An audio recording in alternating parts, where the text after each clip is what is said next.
პროტესტია გარდაბრის რაიონს სოფელ ახალკუმისში, სადაც მოსახლეობა გაზის, წყლის და საგზაო ინფრასტრუქტურის მოწესრიგებას ითხოვს. როგორც ეს ადამიანები ამბობენ, უკვე წლების განმავლობაში წყლის მოტანა ქალაქიდან უწევთ, თუმცა ხშირად ამასაც ვერ ახერხებენ, რადგან აქ ბეტონის გზის ნაცვლად მიწის საფარია, შესაბამისად ავტომობილით მოძრაობა აქ შეუძლებელია, შესაბამისად აქ მოსვლა უჭირთ სასწრაფო დახმარების ეკიპაჟსაც. გარდა ამისა, არსებობს პრობლემა მოუწესრიგებელი სანიაღვრე სისტემისაც, რის გამოც უხვინალექის დროს ამ ადამიანებს წყალი სახლში უვარდებათ. პრობლემაზე ინფორმირებულია გამგეობაც, თუმცა ამ დრომდე ქმედითი ნაბიჯები არ გადაუდგამთ. ყველაფრის პრობლემა გზა, წყალი, გაზი, ტრანსპორტი. სულ ყველაფრის პრობლემა გვაქვს. სულ ყველაფრის აბსოლუტურად ჩვენი კუმისი მიტოვებულია მარტო ღმერთის ანაბარავად. და წვიმის ანაბარავად, თუ წვიმა იქნა, ხო კაი და თუ არ იქნა წვიმა და ეს მიწა რო დასყდება, ფეხი ჩაგივარდება შიგ.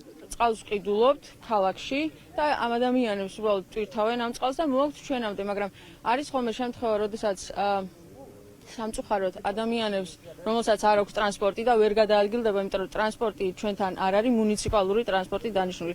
შესაბამისად, ადამიანს, რომელსაც არ აქვს ეს ტრანსპორტი და საკუთარი ავტომობილი, უწევს, რომ დაელოდოს მარშრუტკას ინდივიდს, რომლის კეთილინებაც არის, რომ აქ უბრალოდ ხაზი ქონდეს და იაროს. და როდესაც ეს ადამიანიც არ მოდის ხოლმე, ან ვერ მოდის, იმიტომ რომ გზა არ არის, ეს ადამიანები რჩებიან წყლის გარეშე და ჩვენ და სამწუხაროდ ზოგს უწევს, რომ წვიმის წყალი დალიოს. გვაქვს გაზის, წყლის, სანიაღვრე სისტემები გვჭირდება აუცილებლად და გზა, რომელიც თქვენ რო ამოხვედით აქ, ეს არაფერი არ არის. კუმისის შუაგულში რო გაიაროთ, ორმოებია, რაც იქ წყალი ჩადის. ეხლა იყო წვიმები ძალიან საშინელი, გაკეთებული რემონტი სუნთლიანად გამეუბედურა. თუ მოწვიმავს და საში ვიყურებით, რომ არ მოწვიმოს, რომ არ გატლაპოვდეს, რომ ვეღარ გამოვდივართ, შეიძლება კვირით ან კვირობამდე იწვიმოს და პურიც ვერ შემოიტანოს სახლში. წყალი და გაზი ბუნებრივად ძალიან ვწვალობთ, არ ვიცი, სადავართ, თბილისთან ახლოს, სადღაც 3 კილომეტრში, არ ვიცი, ესეთი საშინელი მდგომარეობა არცად არ მინახია.